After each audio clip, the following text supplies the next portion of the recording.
கர்த்தருக்கு ஸ்தோத்திரம். நான் ஒரு இந்து குடும்பத்தில் பிறந்து வளர்ந்தவன் தான். எனக்கு தெரியாது, கிறிஸ்தவங்களை பற்றி எனக்கு அவ்வளோவா தெரியாது. ஆனால் அவங்கள பிடிக்காதுன்ற மட்டும் எனக்கு நல்லா தெரியும். அது ஏன் பிடிக்கலைன்ற உண்மை எனக்கு தெரியாது. அவங்கள கண்டாலே எனக்கு ஒரு வெறுப்பாக இருக்கும். ஏன்னா அது எனக்கு என்னை அறியாமலே அப்படி ஒரு வெறுப்புத்தன்மை வந்துச்சு. ஒரு நாள் நான் காவல்துறையில் பணியாற்றிட்டு வீட்டுக்கு வரப்படும்போது 2 கிறிஸ்துவ தாய்மாருங்க என்கிட்ட வந்து பேசினாங்க, வீட்டாண்ட வந்து பேசினாங்க. மகனே, உன் தாயின் கருவிலிருந்து தெரிந்து கொண்டேன், உன் தாயின் மடியிலே அறிந்து கொண்டேன், உன் வாழ்க்கை தரத்தை மாற்றினேனே, இன்னும் என்ன அறியாமல் இருக்கிறாய் என்று வார்த்தை சொல்லும்போது ஒரு நிமிஷம் தான், ஒரு நிமிஷம் கூட இல்லை, அந்த ஒரு குறிப்பிட்ட செகண்ட்ஸ்குள்ளே என் மனசெல்லாம் ஒரு மாதிரி ஆயிடுச்சு, உடம்பெல்லாம் செலுத்துக்குச்சு. அதே நேரத்தில் அவங்க இந்த வார்த்தையை சொன்னவங்க அவங்க நல்லது தான் சொன்னாங்கன்றது எனக்கு தெரிஞ்சோம். அவங்களுக்கு விரோதமாக பேசிட்டேன், ரொம்ப கோபமாக பேசி, கெட்ட வார்த்தையால் பேசி, போங்கடி போங்கடி என்று ஒரு மாதிரி பேசிட்டேன். அந்த வார்த்தை சொன்னால் நிச்சயமாக யாராலும் தாங்கிக் கொள்ள முடியாது. அன்பானவர்களே, அவங்க என்னை விட்டுட்டு மாமியார் பக்கம்தான் ஒரு 20 அடி தூரத்தில் போயிட்டு நின்றுட்டாங்க. நான் உள்ளே போயிட்டு என்னுடைய யூனிஃபார்மில் கட்டிட்டு இருக்க போடும்போது என்ன அறியாமலே எனக்கு பயம் வந்துடுச்சு. என்ன நம்முடைய முன்காலத்தை வச்சு இவங்க இப்படிலாம் சொல்கிறாங்களே, அவங்க சொல்கிறதெல்லாம் உண்மையாக இருக்குது. உண்மையாக இருந்தால் நாம ஏன் அவங்களை திட்டுறோம்? ஐயோ, அவங்க கிறிஸ்தவங்களாக இருக்காங்க, நம்ம திட்டமேன்னு சொல்லிட்டு உடனடியே வெளியே ஓடாது பார்த்தா அவங்க போகலை, அவங்க என்னை கடந்து போகலை. எங்கள் மாமியார் விட்டாண்டே நின்றுட்டாங்க. அவங்கள வெளியே வந்து, அம்மா கோச்சிக்காதீங்க, என்னை மன்னிச்சிடுங்க, வாங்கம்மா, நான் தெரியாமல் பேசிட்டேன், கொஞ்சம் வாங்கம்மா அப்படின்னு எனக்குள்ளே இருந்த வேதனையை பற்றி அவங்ககிட்ட சொல்லலை. சொல்கிறதுக்காக அவங்கள வாங்கம்மான்னு அழைச்சேன்.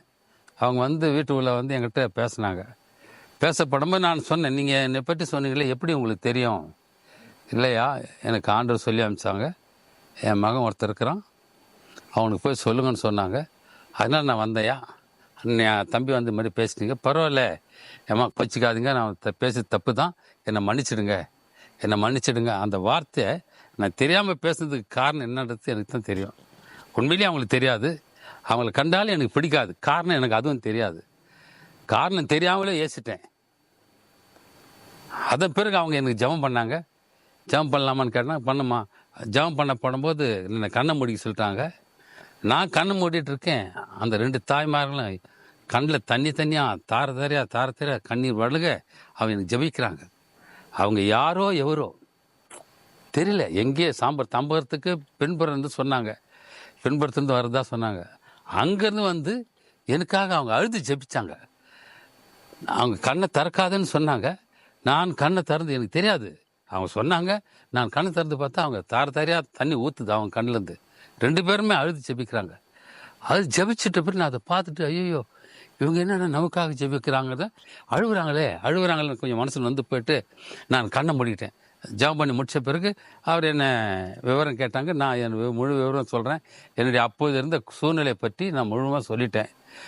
பரவாயில்லப்பா, நீ தெரியாமல் தான் பேசிட்ட, கர்த்தர் உன் மன்னிப்பார், நிச்சயமாக மன்னிப்பார், நீ அதை பற்றி நீ தவறாக நினைக்காத, நீ சொன்னதை நீ மனப்பூர்வமாக ஒத்துக்கிட்ட பாருங்க, இதே கடவுள் பார்க்குறாரு, கடவுள் பார்க்குறாரு, நீ தெரியாமல் தான் சொல்லிட்ட, நீ இனிமே அந்த மாதிரி பேசாதீங்க, அப்படி வேதாமத்தை படிங்கன்னு சொல்லிட்டு எனக்கு நியூ டெஸ்டிமனி, புதிய ஏற்பாடு புஸ்தகத்தை கொடுத்தாங்க.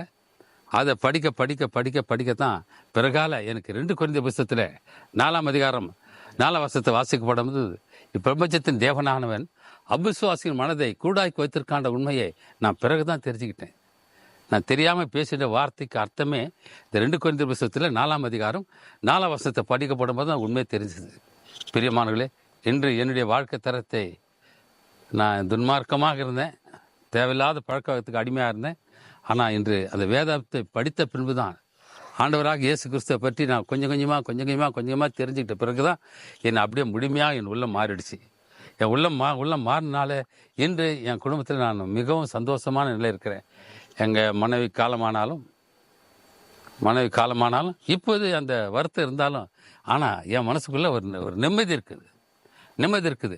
ஆண்டவருடைய வார்த்தை யாருக்குள்ளெல்லாம் வருதோ நிச்சயமாக அவங்களுக்கு சமாதானம் அடைவார்கள், நிம்மதி அடைவார்கள் என்ற வாக்கு தத்துவத்தின்படி கர்த்தர் தாமே இந்த வார்த்தைகளை ஆஸ்வதிப்பாராக. ஆமென்.